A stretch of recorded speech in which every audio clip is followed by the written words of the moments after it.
I was halfway through my morning coffee on the porch, barefoot, enjoying the quiet, when the peace shattered. Two men middle-aged, bloated with self-importance, and wearing knockoff tactical vests, had my son, 17-year-old Mason, zip-tied at the wrists like some fugitive off a crime show. They weren't cops. They weren't even mall cops. These clowns were from an HOA I'd never agreed to join, and they were dragging my kid across our gravel driveway, yelling, "We have jurisdiction," while he screamed for me. I had the phone in my hand, already dialing. The funny part?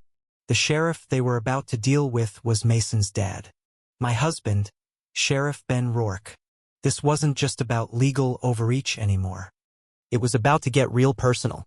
10 minutes before this mess, I'd been grilling sausage on the deck, arguing with the coffee maker that refused to drip. Now I was staring down two men in matching khakis, one reciting HOA codes like scripture, the other tripping over our garden hose as he tried to yank my kid like he just tagged a trophy deer. I didn't panic. I didn't scream. I took another sip of my coffee and considered whether I should call the local news station before or after Ben. It all started a few weeks ago when Lorraine moved into the house behind ours. You know, the type sharp-angled bob haircut, pearl earrings, voice like an automated phone line, and a clipboard permanently fused to her arm. Within 72 hours of moving in, she had self-declared herself interim president of the HOA. Never mind that our property was zoned rural, legacy land with agricultural exemptions and water rights. Never mind that we weren't, by any legal stretch, within the HOA's jurisdiction. But Lorraine decided our property was in visual alignment with her community's aesthetic values, whatever that meant, and took it upon herself to govern us. Mason didn't take it well. He's got a short fuse for fake authority, probably got it from me. When Lorraine left her first violation notice in our mailbox, I almost laughed. No return address, just a blurry logo and a list of offenses. Unpermitted fencing, off-road vehicles, improper landscaping. The fence was barbed wire for livestock containment. The vehicles were dirt bikes for Mason's motocross training. And the landscaping? A drought-resistant garden system with solar irrigation. Facts didn't matter to Lorraine.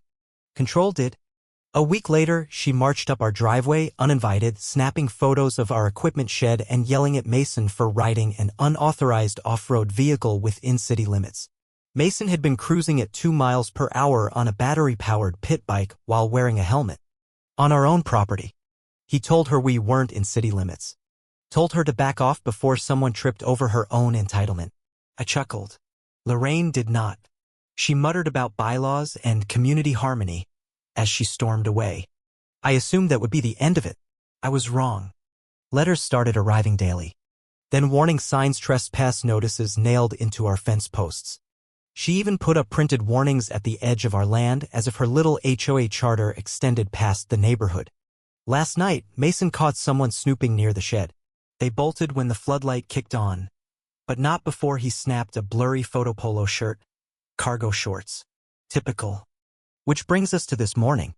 The sound of Mason yelling, the clink of metal, and two wannabe enforcers zip-tying my son like it was the season finale of Cops, HOA edition.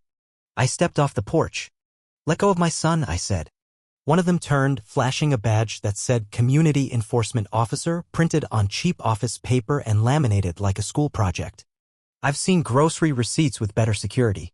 Behind them, Lorraine stood at the edge of her manicured lawn, phone in hand like she was filming a nature rescue. "We warned you," she said smugly. He was violating Section 3 of the HOA's behavioral mandates for minor safety. "Have you completely lost your mind?" I asked. "You've been notified multiple times," she replied. "This is the last straw." I didn't shout. I didn't threaten. I simply said, "Hey Siri, call Ben." Lorraine's smug expression wavered. "Wait, did she say Ben?" One of the men muttered. I said it louder. "Sheriff Ben Rourke. You know, the guy who coached Mason's little league team, flipped burgers at the 4th of July barbecue, and also happened to be the county sheriff." Mason, still zip-tied, grinned. Ben picked up on the second ring. I kept my voice casual, like I was reporting a pothole. "Hey hon. Yeah, so we've got a couple HOA cowboys zip-tying Mason in our driveway. They say they've got jurisdiction. Thought you'd want to weigh in before I start pulling legal triggers." Long pause. Ben finally replied, "Keep the porch warm." I'll be there in 5. Lorraine started shifting on her feet. This was a lawful HOA intervention, she said, suddenly less sure. We were well within our rights. One of the men fumbled with Mason's restraints, accidentally loosening one. Mason yanked free but didn't run. He stood tall, wrists red and raw, and said, "You people are insane." 5 minutes later, we heard the sirens. 2 sheriff cruisers slid into the gravel like something out of a movie. Ben stepped out calm and slow, scanning the scene like he was about to fire up a smoker instead of issue citations. He looked at Mason, then at the HOA goons, then right at Lorraine. "Ma'am," he said, "did you just detain the sheriff's son?" She opened her mouth. Nothing came out. Then turned to me. "Want me to arrest all 3, or you want to file charges first?" I shrugged. "Let's not jump to charges just yet. I've got a better idea." Lorraine looked briefly hopeful. Mistake. She had no idea I'd been laying the groundwork for this. This morning wasn't a surprise, it was the final push I needed. The next day, while Lorraine probably drafted another violation letter, I was on the phone with my lawyer Doug Foster, not the billboard type. Doug's the quiet, sharp kind who finds legal landmines others miss. I told him the whole story. Zip ties. Fake badges. HOA harassment. He chuckled once dry and slow. Then said, "Want to make it permanent?" Yes. I did. We scheduled a meeting for noon. I spent the next few hours gathering everything. Land deeds, surveyor maps, exemption clauses, the works. Proof we were never part of that HOA. My grandfather had it zoned rural decades before those cookie-cutter houses even existed. By noon, Doug had already emailed the county registrar. Back home, Mason and I started installing the steel fence we'd picked up last month, giant industrial-grade panels, reinforced and unmissable. 2 hours in, Lorraine waddled over with her phone and smugness. "You can't erect a wall over 4 feet without HOA clearance," she announced. I smiled. "We're not under your HOA. That's still under community guidelines," she said. "This fence is legal," I replied, "and about to be county approved. Check the permit list next week." She twitched and walked off, muttering nonsense. The next day, the cease and desist went live. Hand-delivered to the HOA board and certified to Lorraine's doorstep. It stated plainly that they had no authority over our land. Any further contact would be treated as harassment and any physical intervention as criminal behavior. Doug even included the phrase, "intentional act of malice." Lorraine had to Google that one, but she didn't back off. Instead, she escalated again. She called in a zoning inspector who looked around and said, "You could run a rodeo out here if you wanted." He accepted a soda and left. She brought up senior dust hazards at an HOA meeting. Claimed we were dangerous outliers. I got a transcript of the meeting. One board member said, "I think we've given Lorraine too much rope." We posted that quote on our garage wall. Mason highlighted it in yellow. Then we got serious. I hired a surveyor to remark every inch of our property with fluorescent stakes. Installed motion-triggered lights and trail cams uploading to the cloud. The next time someone came snooping, we'd have receipts. Sure enough, Lorraine showed up measuring our privacy slats. Mason turned on the sprinklers. She fled, soaked and sputtering. Later, I found a concrete slab poured on the easement with a sign, "Community Security Improvement Zone." The county confirmed it was unauthorized.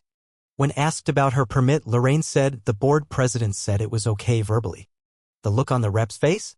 Priceless. Then came the fake fine. A $500 disruption fee, no signature, no method of payment.